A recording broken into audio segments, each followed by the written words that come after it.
Magandang araw mga kagulay, welcome back sa akin channel. Greggy Farmer nga po pala ulit to. Bali, ngayong araw na to mga kagulay ay update ko kayo dito sa pag-install nga natin ng ng drip irrigation mga kagulay. Kumbaga ang inuuna nila mga kagulay yung pangalan nito, yung patungan ng ng mga drum natin mga kagulay. Ayan si Amang mga kagulay. Hindi siya nakakapagsalita.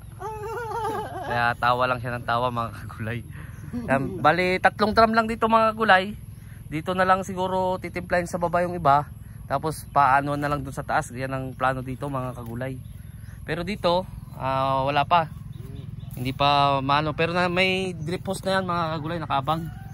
Ang papakita ko sa inyo, hindi pa nag-grass cutter. Gawa nga nag-grass cutter pa dun mga kagulay. Mga walo pang plat to na hindi nag-grass cutter mga kagulay. Ito yung natin.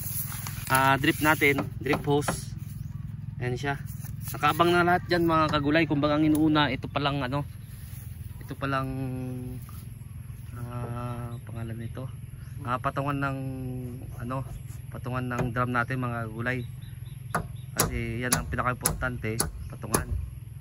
Bali, dyan na nga padadaanin lahat mga kagulay sa pag-aabono at saka sa pagdidilig mga kagulay. Dyan na lahat ang daanan niya mga kagulay. Sa dadaan lahat. Bali papakita ko rin sa inyo yung mga yung mga ikakabit doon sa nandito siya. Bumili na rin kami ng filter mga kagulay, gawa nga ng diyan namin papadaan yung yung pag-aabono mga kagulay. Mas maganda rin talaga kapag may filter. So papakita ko sa inyo mga kagulay.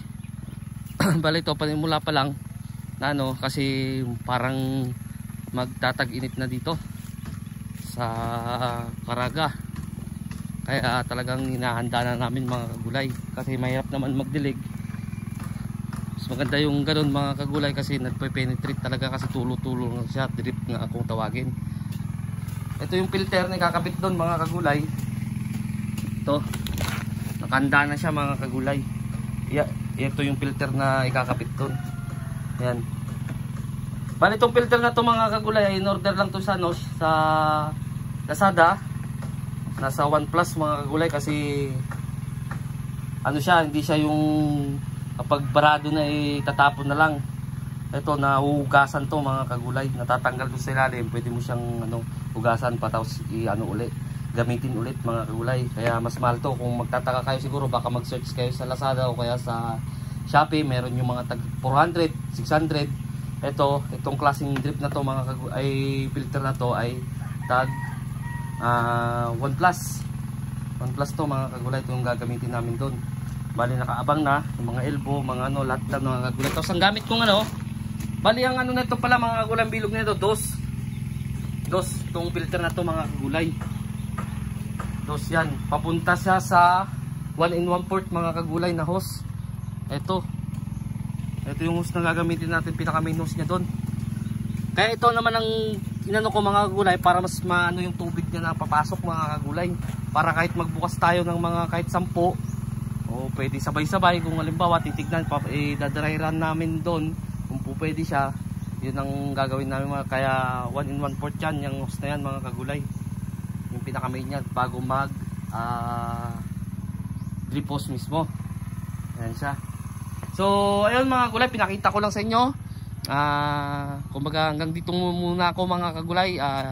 Kumbaga bukas kapag idudugtong ko na lang tong video to mga kagulay, para makita nyo lahat yung kabuuan, lalo na kapag nag-dry run na kami mga kagulay. So hanggang dito muna ako mga kagulay.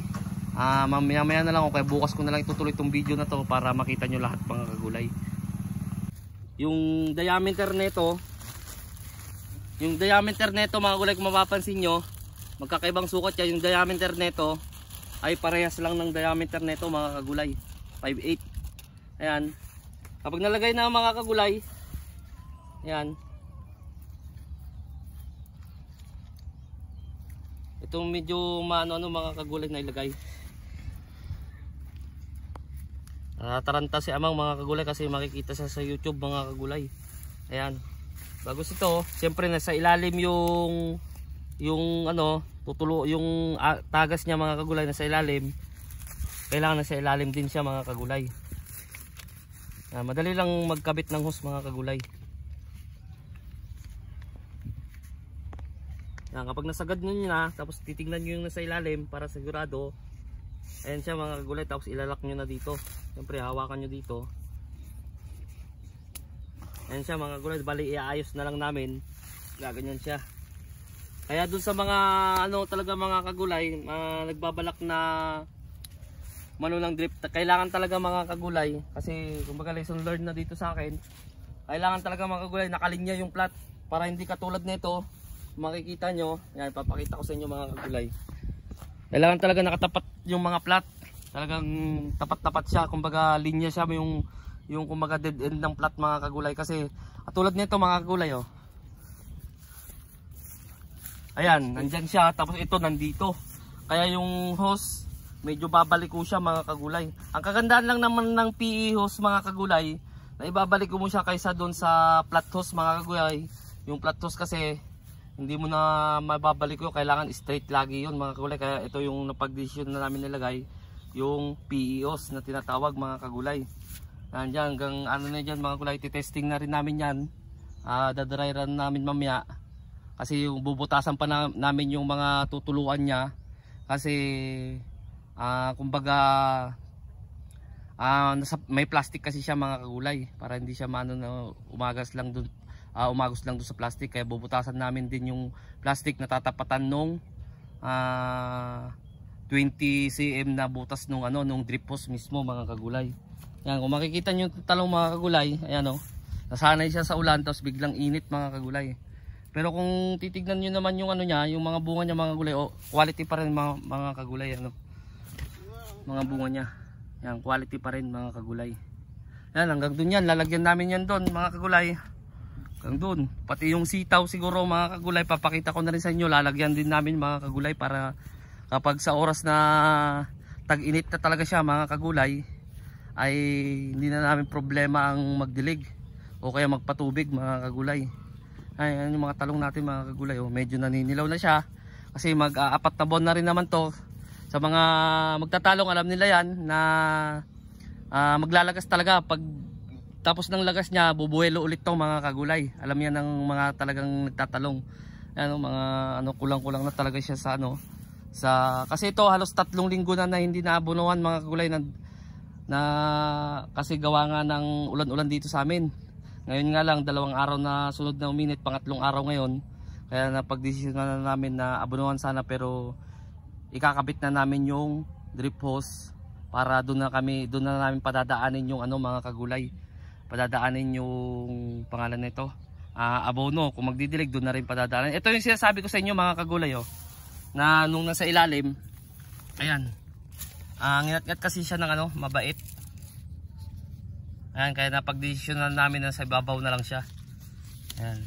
Kung tatanungin nyo, paano yan boss? 20 cm lang yung agwat. Kaya ngayon, namin doon mga kagulay. Halimbawa, nandito yung ayan nyo na yan, nangat-kat na yan mga kagulay. Halimbawa, nandito yung butas niya. Itong butas niya na yan mga kagulay. Siyempre kapag nandyan, dito bubutasan lang namin ng unti yan mga kagulay. Para umano dyan yung yung pangalan nito, yung abono o kaya tubig mga kagulay, para dyan na umano. Tapos may magtatanong, boss, halimbawa dyan, sasabihin naman ng iba, magko-comment, malayo sa puno.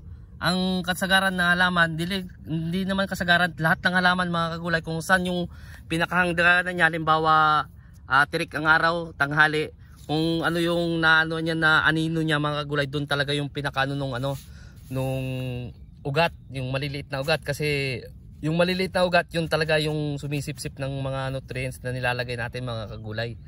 Kaya okay lang yan nandyan, kahit na malayo doon sa puno, okay lang mga kagulay, kasi nandito na yung ugat yan mga kagulay. Yan ang paliwanag dyan. Baka kasi yung mga baguhan pa sasabihin na malayo na naman, magtatanong na naman, kung minsan hindi ko talaga nasasagot, gawa ng busy rin ako dito. Katulad ngayon, kakabit kami ng drip hose, kaya dito pa lang sasagutin ko na kahit di pa nyo tinatanong. Alam ko rin naman na tatanungin ninyo, may magtatanong, kaya pinapaliwanag ko na siya kagad mga kagulay. Ayan siya. Mga hanggang dun yan mga kagulay, kakabitan namin hanggang dun. Papakita ko rin yun sa inyo nung nakaraan, ay nung unang video na ito, andun pinakita ko naman sa inyo yung hose doon. Kumbaga dito, papunta dito. Ayan na siya lahat mga kagulay. Ayan. Ayan. Ayan. Medyo kasi nagkukulang na siya sa nutrients mga kagulay sa abono. Gawa nga ng 3 linggo na walang abono mga kagulay gawa ng ulan. Ayan siya mga kagulay. Nagbabalikuan na rin yung bunga. May kagaya nung mga nakita nyo naman siguro yung mga harvest ko nung mga nakaraan, talagang straight siya. Ngayon medyo napapansin ko nagbabalikuan. Saka meron na rin ako nakikitang white flies mga kagulay gawa nga hindi ako nakakapag-spray. Kaya pagkatapos siguro ng harvest mag-i-spray na ako mga kagulay. Hindi pa naman siya severe mga kagulay, pero wag na nating hintayin na maging severe mga kagulay. Bago i-spray kailangan unahan na natin. Yan, kapag gagawin nyo parang walang bunga, pero kapag sinilip naman mga kagulay may mga bunga naman siya mga kagulay. Ano? Ayan yung mga bunga ng ating talong. Mga quality pa naman siya mga kagulay. Ayan, wala pa naman siyang tama ng trips o kaya mites, kasi makikita nyo na green pa rin yung niya, calyx niya. Ang lang talaga, biglang uinit kasi ng 2 araw na init na talagang grabing init dito. Kaya kagad yung mga kagulay, yung mga white flies natin. Siguro pagtatanong na naman yung iba kung anong ini-spray ko, Formula 1 lang po ng Agronica product mga kagulay. Dito ko na rin lahat sasagutin mga kagulay. Yun po ang ko dito sa sa white flies. Ayan. Ayan, makikita nyo naman yung bunga niya, quality pa rin yung iba mga kagulay. Oh. Ayan. Ayan. Ayan. Mga bunga niya mga kagulay. Ayan. Bali bukas to ang harvest nito mga kagulay. Ayan siya oh. Mga quality pa rin naman yung bunga niya mga kagulay. So hanggang dito na lang ako mga kagulay. Kumbaga in-update ko kayo dito sa pagkakabit namin ng drip hose. Huli na nga to mga kagulay. Gawan kasi nung kumbaga wala pa kaming budget. Pag-usapan namin nung may-ari na pag meron ng siguro bago namin lagyan mga kagulay. Pero nauna na yung drip hose kaso lang yung mga pag-i-install mga kagulay na huli na kasi sobrang busy. Gawa nga dun sa kabila ay parating na yung in-order naming seedling din ng ng pangalan nito ng talong. Mga nasa 3,000 yon, tapos atsal 3,000 din yon, tapos 1,000 din na na pangalan nito labuyo. Kumbaga yung mga hindi matataniman yun ng iano namin mga kulay sa mga hindi matataniman, kaya may 1,000 na labuyo. So hanggang dito na lang ako mga kagulay. Sa bago pa lang sa munting channel ko, huwag nyo kalimutang mag-subscribe. Click nyo na rin po yung notification bell para updated kayo lagi sa gagawin kong video tungkol dito sa gugulay ko, mga diskarte, kung ano man, kung may matututunan man kayo mga kagulay. Maraming salamat po mga kagulay. God bless po sa ating lahat.